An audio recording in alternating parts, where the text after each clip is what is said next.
بسم اللہ الرحمن الرحیم۔ السلام علیکم ورحمۃ اللہ وبرکاتہ۔ بدعتی انسان سب سے بڑا اللہ کا دشمن ہوتا ہے۔ کیوں؟ کیونکہ وہ دن دہاڑے یہ اعلان کرتا ہے کہ اللہ نعوذ باللہ جھوٹ کہتا ہے، نعوذ باللہ معاذ اللہ۔ کیوں؟ کس بات کی وجہ سے کہ الیوم اکملت لکم دینکم واتممت علیکم نعمتی ورضیت لکم الاسلام دینا، کہ رب نے جو یہ کہا کہ دین کامل ہے، مکمل ہو گیا، اکمل ہے، تو اس نعمت کو میں نے پورا کر دیا ہے۔ تو بدعتی انسان دین میں بدعتیں جاری کر کے دن دہاڑے سورج کی روشنی میں اعلان کرتا ہے کہ نعوذ باللہ اللہ نے یہ جو آیت فرمائی کہ الیوم اکملت لکم، کہ دین مکمل ہو گیا، دین کامل ہے، مکمل ہے، اکمل ہے،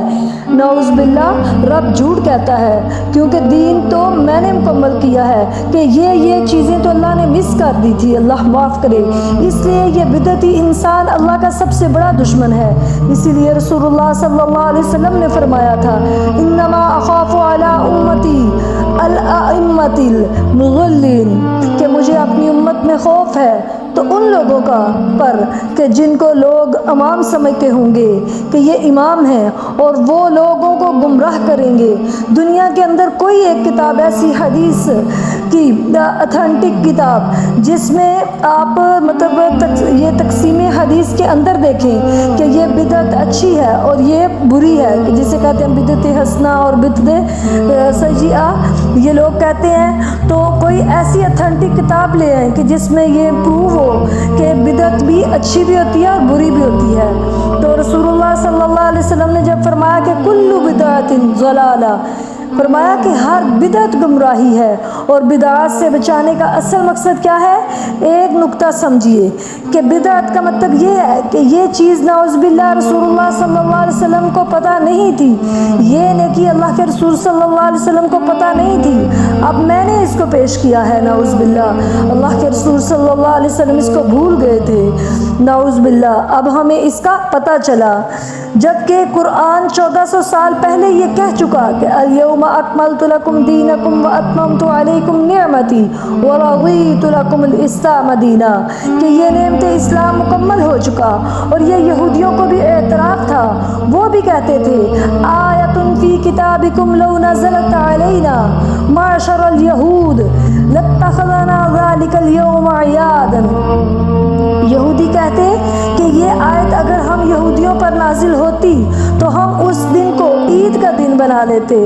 یہ اتنی کمال کی آیت ہے کہ تمہارا دین مکمل ہو گیا ہے، اس یہ دین میں نقص پیدا کرنا یا نیکی کی نیت سے کوئی نیا کام دین میں شامل کر لینا جو کہ قرآن و حدیث سے ثابت نہیں،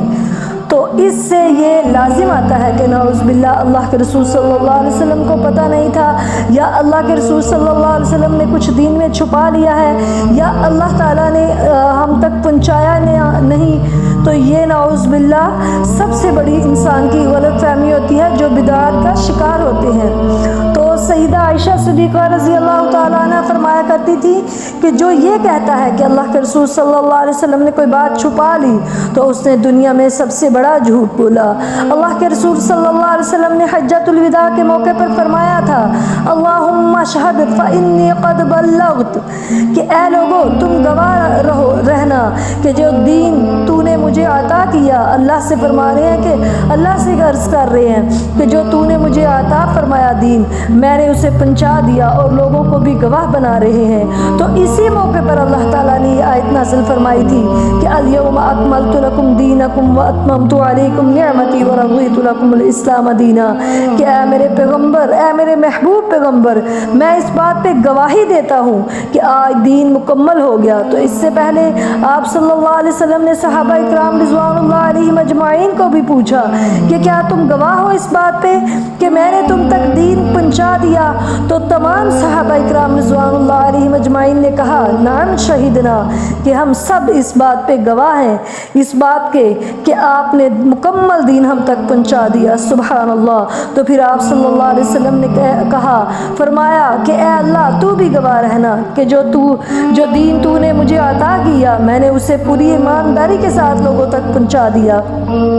تو پھر اللہ تعالیٰ نے بھی سبحان اللہ گواہی کے طور پر یہ آیت نازل فرمائی۔ فرما دی کہ الیوم اکملت لکم دینکم واتممت علیکم نعمتی ورضیت لکم الاسلام دینا۔ تو خدا را یہ دین میں جو نئی چیزیں لے کے آ رہے ہیں، تو بخاری شریف سے، مسلم شریف سے، صحیح ستہ جو حدیث کی بک کتابیں ہیں، پھر قرآن پاک ہے، اس کی مکمل اچھے طریقے سے تعلیم حاصل کریں،